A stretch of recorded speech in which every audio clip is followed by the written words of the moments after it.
I'm going to start our recording. Well, welcome everybody tonight to our training. This is going to be our caucus training for the 2024 caucus that is upcoming. This training and the purpose of this training is to be a good introduction to caucus. It will help people understand what caucus is, what they can plan on if they are planning on attending caucus, positions that they can either A, choose to run for, or B, support somebody in as they attend caucus, and B, that they're going to have an opportunity to vote for.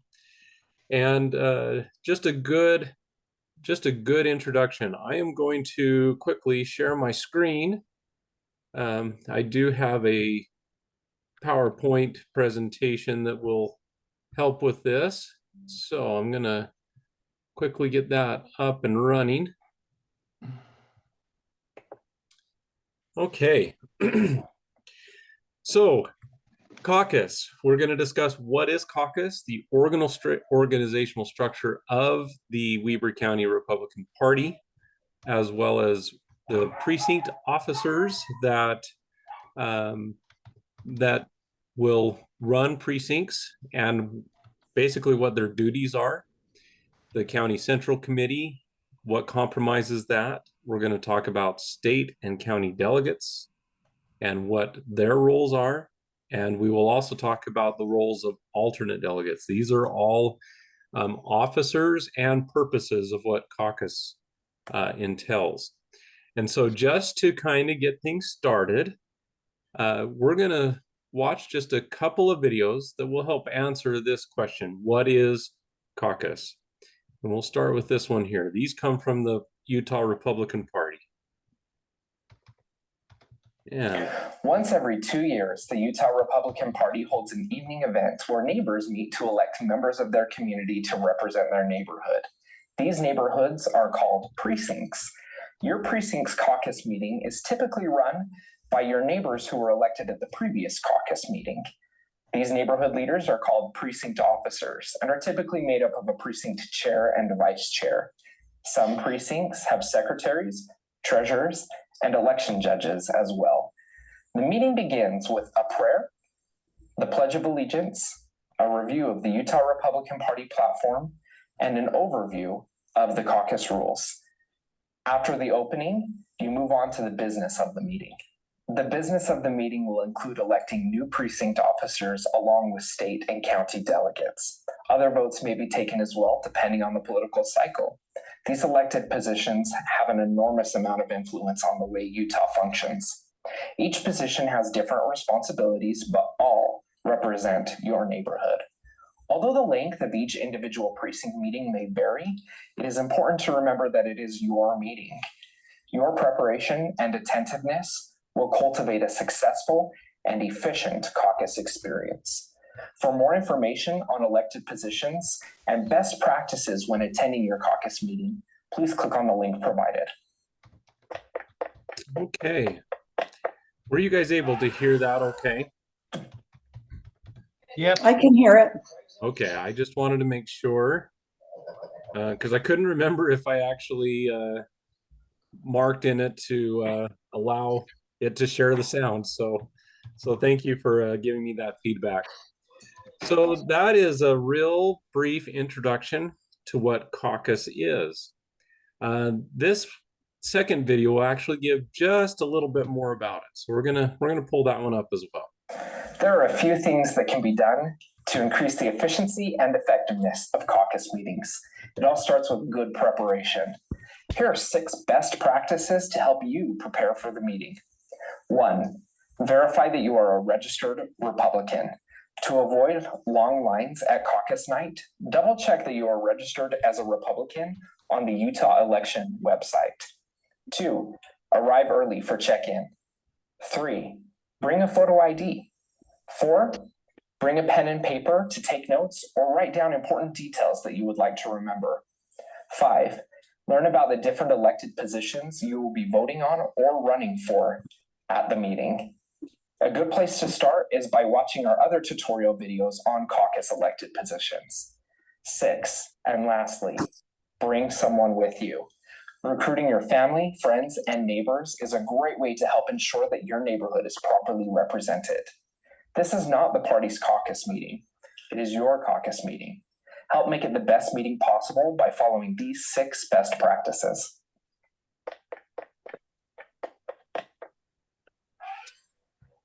I kind of joke and said they must have really liked that little animation because it seems to be on every little video that the state party had done for that caucus training. But caucus. Welcome back to this segment of convention chat. Oh, I apologize. It's giving me a. And I am excited to welcome. Let me just move this out of the way. Candidate for State Party Secretary Kendra Seeley. I should say the whole name, Kendra Seeley. Good to be here. So Kendra, how are you doing? I'm doing good. Excited. All right, there we go. We'll get rid of that additional audio that's going on there. I thought I had pulled away from that. So just real quickly, I asked each of you, if you were to answer this question about what is caucus, what would you give as a response?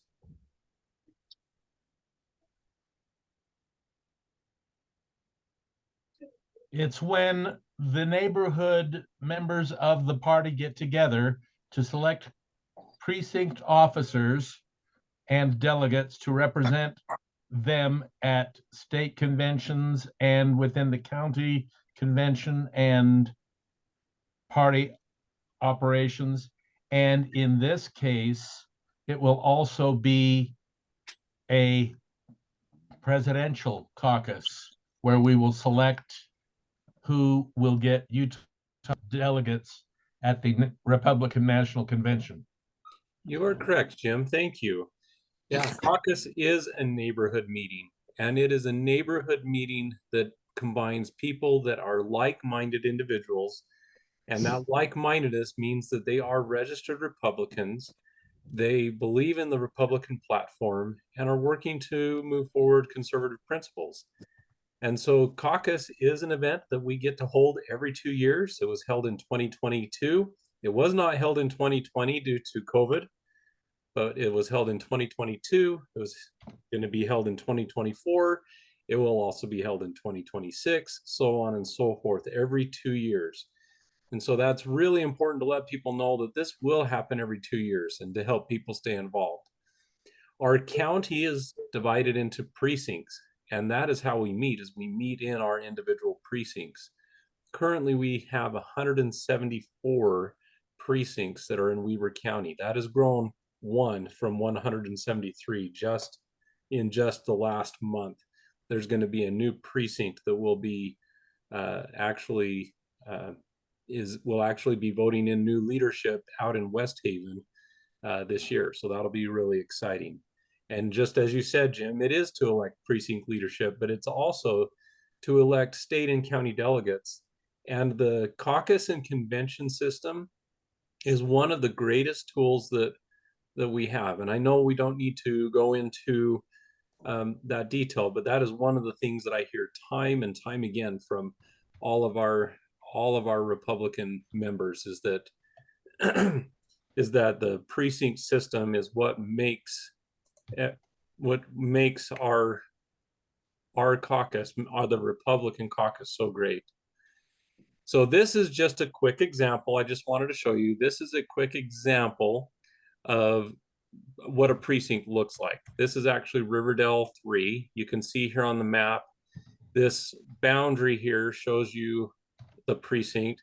This is going to be down kind of in that business district, just as you get off I-84, and just the neighborhood that's there on the other side of I-84, as well as this business district up where the America First offices are. These maps, these precincts, they're drawn by the county clerk's office. They have a maximum of 1,250 voters within them, and they're drawn so that all of the people who live within that precinct will be voting on the same races. It wouldn't make sense to have a precinct that had some members who would be voting for one representative at the state level and others that would be voting for another state representative.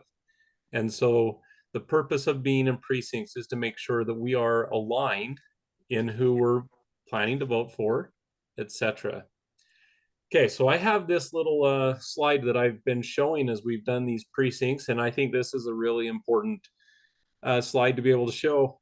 This one's actually really cool because this was published in 2017 by the people called Keep My Voice. Great little organization there. And this is really great. Look at what's been going on with Caucus since 2008 here in the state of Utah. And that is based on attendance numbers only, but that's pretty awesome. And we want to continue that trend. And the way that we continue that trend is these steps that are here. Caucus always starts at home. It actually involves every citizen that lives in our communities to be informed on important issues that are going on in our state and in our nation, and to know our Constitution and be involved. Once we have kind of got that feel and that love that's going on inside of ourselves for our community and the issues that are surrounding it, we attend a neighborhood caucus meeting. That is where really the election process begins, because we will meet together as neighbors and we'll elect our precinct leadership as well as our county and state delegates. From there, our county and state delegates begin a very in-depth vetting process where they get to meet with candidates one-on-one in some cases, but in many cases they go to meet the candidate nights, and they're there to vet them and to make sure that these are good Republican candidates who support our party platform and also are going to move forward the ideals that we feel are important in solving the issues that our communities face. From there, our county delegates will attend the county and the state convention. Now, the county delegates, of course, will attend the county convention. The state delegates will attend the state convention. And their purpose in that is where they will actually nominate and elect candidates that will appear on the ballot. Can anybody tell me what the alternative would be if we did not have the caucus system where we have our delegates vetting candidates? The petition, the little. Can you say that one more time, please? Mitt Romney. Yeah, so Mitt Romney, we can end up with Mitt Romney. You know, the interesting thing is that Mitt Romney, I was there, Mitt Romney actually won the convention as well. But yes, even without him, he would have been on the ballot regardless, right? But we want to make sure that we can vet our candidates and find that right candidate. But I agree with you. It means that we want to do a good job of vetting those candidates and getting the right people into office. The true alternative is that there would be a primary. Now, why that is not smart, if we were to have a complete primary system, how many delegates are currently running in the US Senate House race? Are there 11?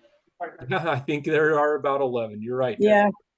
Can you imagine how, as a voter, just an individual voter, can you imagine having all the people of Utah trying to decide in 11 people? And it's just ludicrous, right? We want to actually have the best person, if not one, at least two that will go to a primary, for them to be able to decide on, that we feel are the best candidates to run for office. So at the convention, if the candidates don't obtain at least 60% of the vote, the top two will go to a primary to determine the nominee. And then we go to the general election, and that's where people will vote for either the Republican candidate that won the primary, or they'll vote for some other party, which hopefully if they are a Republican, that's not them, right? We want people who are devoted to the party and voting for the right candidates to get into office. And so that is what will happen through the county and convention process. And we're going to continue on here. So this is a sample of a caucus night agenda. Every caucus meeting will begin with a welcome to the meeting. There will be a prayer that's offered. There will be the Pledge of Allegiance that will be given. There will be the reading of the state party platform.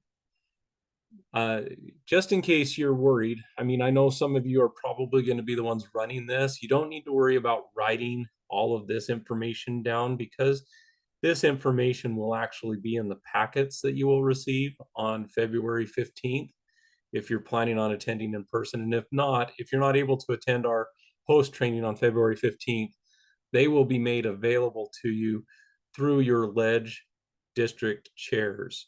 And so just make sure you know that. But the reading of the state party platform is very important, because, I mean, I have to be honest, that was one of the main things that made me know that I was in the right place. My dad grew up a Republican. I became a Republican just because my dad was at the very first, until I heard the state party platform. And then I was like, this speaks to my values. This is who I am. You'll also have a review of all the rules, the procedures, the duties of precinct and delegate positions. Those things are things that are going to need to be read. And again, don't worry about that. You will have a list of all of the rules, and you'll be able to share those with your precincts, and that will be in your packets. There will also be a presidential preference poll that will be conducted. Now, although this says the presidential preference poll, and it kind of looks like it's way down in the position of caucus night, the presidential preference poll is actually going to work just like if you were going to a polling place. The presidential preference poll will open at 7 p.m. and it will need to remain open for an entire hour. And so you'll need to have a ballot box that people can cast their ballot. You'll need to have poll watchers to make sure that we don't have any non-credentialed people who are casting their ballot for the presidential preference poll. We need to make sure that all of the things are met to make sure it is a secure and fair election. And that will happen starting at 7, and that poll will have to remain open, and the ballots cannot be counted until 8 o'clock. And that's going to be something that we'll kind of go over in a lot more detail in our host training as well, so that you know how that will run. Then you'll also have nominations and elections for precinct leadership and delegates. And then you'll also have any other business that may be directed by the state and or county parties that may need to be discussed, such as donations to the party, things like that. And then you'll adjourn. That is the simple agenda for a caucus night. And our role is to make our caucuses an enjoyable experience for all who attend. Okay, so let's dive into precinct officers and what their roles are. So I'm going to quickly watch this little video with you that'll explain those officers' roles. Precinct officers are essential to the function of the Republican Party in your neighborhood. All precincts have a precinct chair and vice chair, but some precincts include a secretary and treasurer. The purpose of these officers is to work with their county Republican Party to help organize and run caucus meetings and community outreach. Often, a precinct officer may be an automatic state or county delegate. It is understood that everyone is busy and may feel they don't have the time or know-how to be a precinct officer, but please keep this in mind. The Republican Party cannot function without you. Precinct leadership determines the success and continuation of conservatism in your neighborhood. Run, learn, and grow as a leader in your community. We need you. And I hope that's a message that we can get across to all of our members, that we do need them. And oftentimes people feel like they don't really need me, but we do. Oh, let me go back to that. Just so you know, each precinct officer, their period of service is a 2-year term. The chair and the vice chair will serve on the county central committee, and they are responsible for overseeing all elected positions and making sure that any vacancies in those positions are filled. And they are to be a steward over all the Republicans within that precinct. Now, each of you should have already received a list of all of the registered voters within your precinct. That is a list that you are able to use as much as you need to use that list to be able to reach out and to help grow the party in your area.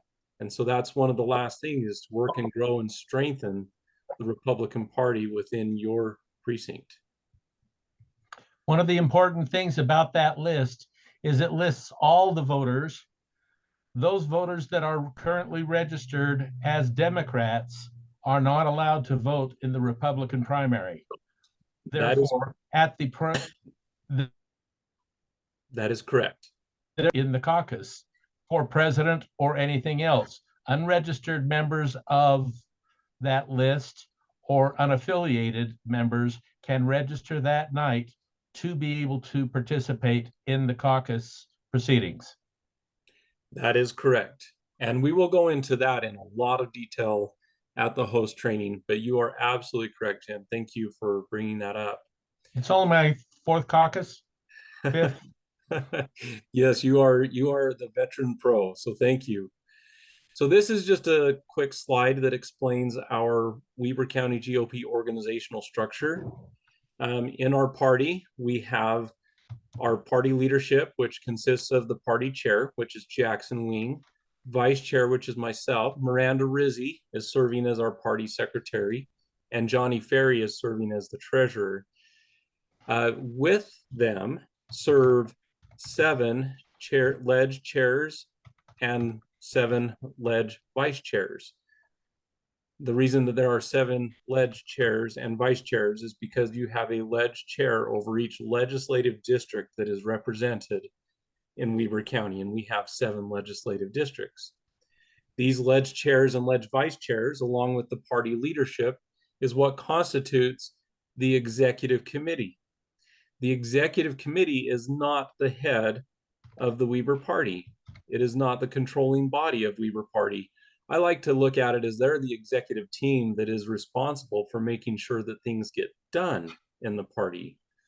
However, the people that are in this red square below, the 174, this slide needs to be updated to reflect our new precinct, the 174 precinct chairs and vice chairs, along with these individuals up here, they constitute the County Central Committee. The County Central Committee is the governing body of Weber County, the Republican Party of Weber County. They are the ones that make the changes and determine where we are going and establish the laws and rules that will apply to our party and to our caucus convention system. Then we also have 949 county and state delegates. Those members are not part of the County Central Committee, but they are a very important role and are leaders within the party and should be used to help us grow and strengthen our party as well. So I know many of you are already members of this County Central Committee, and that is the governing body of the party. Their purpose is they pass the annual budget, they amend bylaws, and they work similar to a board of directors. They're the ones that make the vision of where we need to go. And then, like I said, the executive committee, their role is to actually take the commands of the CCC and help implement that.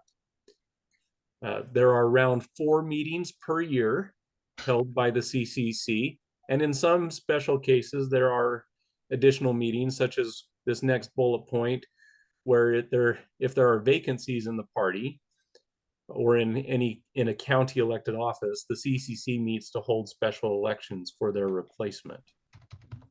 And currently it sits around that we should have around 366 members on that. But we do have a number of precincts that do not have those elected officials. State delegates, I'm gonna, just due to time, I'm gonna bypass the video that talk about state delegates. But our state and our county delegates are both 2-year terms. They will attend nominating conventions in 2024 And that's where they will nominate people such as governor, senators for US Senate, and even on the state level, representatives.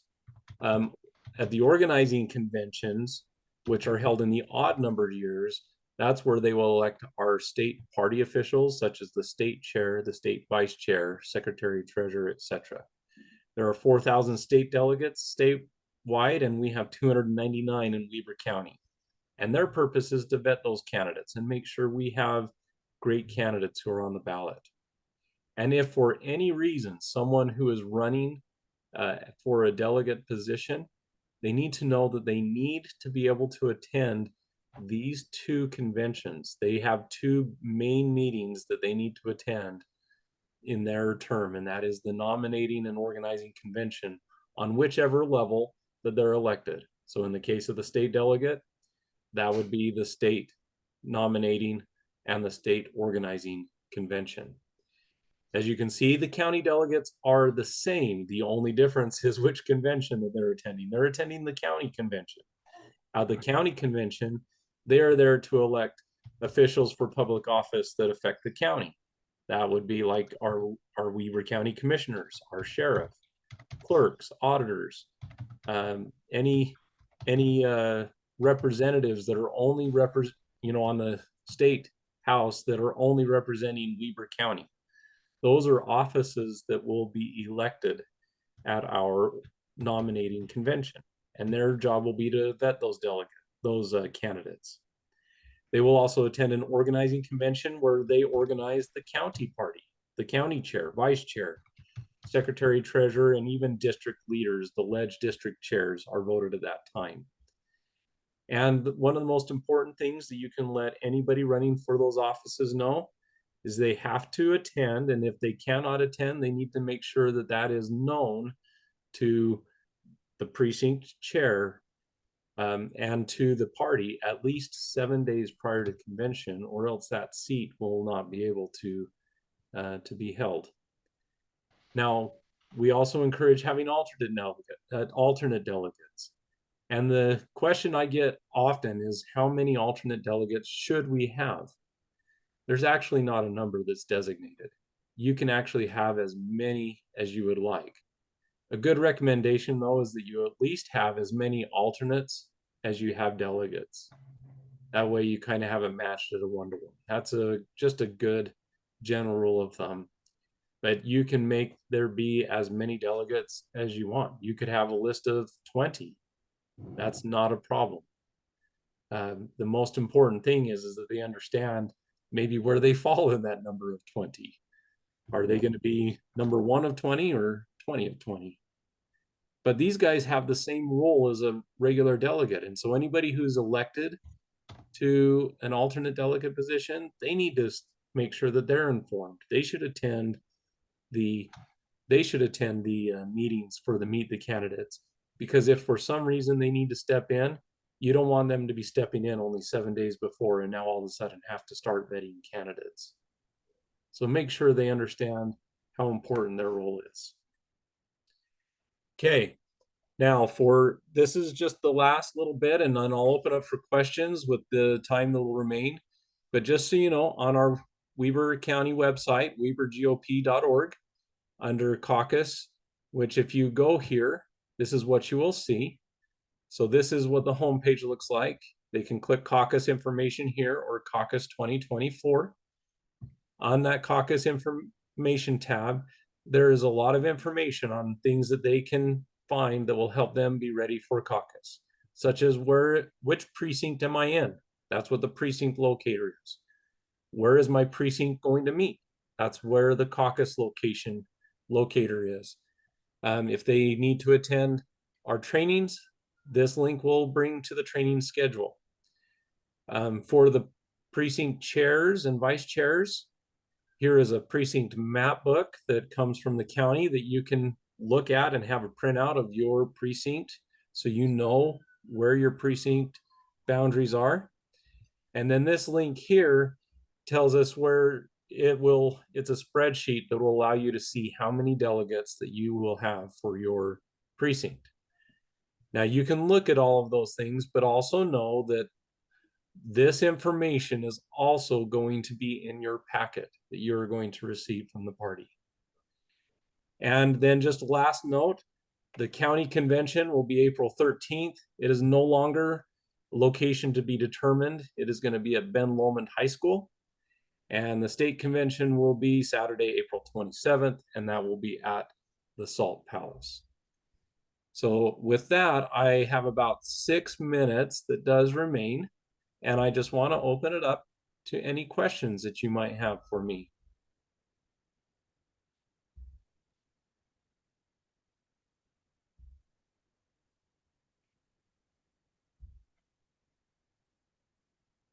Jason, this is Yes. Win Phillips.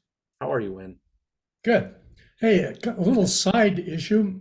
Okay. Does our Weber County GOP have a mailing license where we can send out bulk for like 20, 21 cents a piece, flat versus 60 or whatever? That is an excellent question. I saw your email. I haven't responded because I haven't been able to ask Miranda or Johnny. I'm not 100% sure because they're the ones that have usually sent out the mailers and things that way. So let me Right. find out, and I will get in touch with you with an answer on that. Excellent. Jason, I'm gonna yes, we don't have an inducia, but the state does, and the state allows us to use their inducia, so we can send something for cheaper. Typically, when we have a mailer, we have it designed, printed, and then mailed. So I guess it just depends on how many you need and if you need it printed and things like that. Thank you, Jackson. How can a precinct connect into that so that I could do my mailing, which I've got all the information, and I'd be glad to pay that price or whatever versus going on my own? Just email webercountygop@gmail.com, and we can take a look at what you need and help you out and see what can be done. Thank you very much, Jackson. You got it. Great question. Any other questions? Well, maybe another one. Okay. So February 15th, what kind of things are you going to be handing out to us as far as door hangers or placards or whatever? So good question. As far as door hangers, those are available right now. And your best way of getting a hold of those is to reach out to your ledge district chairs. They each received a box from the party. And so they are the main point of distribution for that. And you can get those immediately. At the February 15th meeting, we will have yard signs that you'll be able to take that can be used to put in and help remind people of the upcoming caucus. And we have about, I think you were trying to get about 500 signs. Is that correct, Jackson? Yeah, we have 309. I asked the state for 200 more, and they're probably not going to happen because he won't get back to me. Okay. I'm hoping to have the packets, although that seems less likely because I emailed Stafford yesterday. Well, I actually emailed her on Monday to follow up, and she got back to me yesterday and said that they are trying to figure out the ballot because for the presidential preference poll, we would include a ballot that the precinct chairs could then make a photocopy of for the election. And apparently there's an issue with that. So they're trying to figure that out. So I don't know if we will have time to print everything out and stuff them by next Thursday, but I'm hopeful. Should be able to just email that ballot out to us. Well, yeah, I don't know what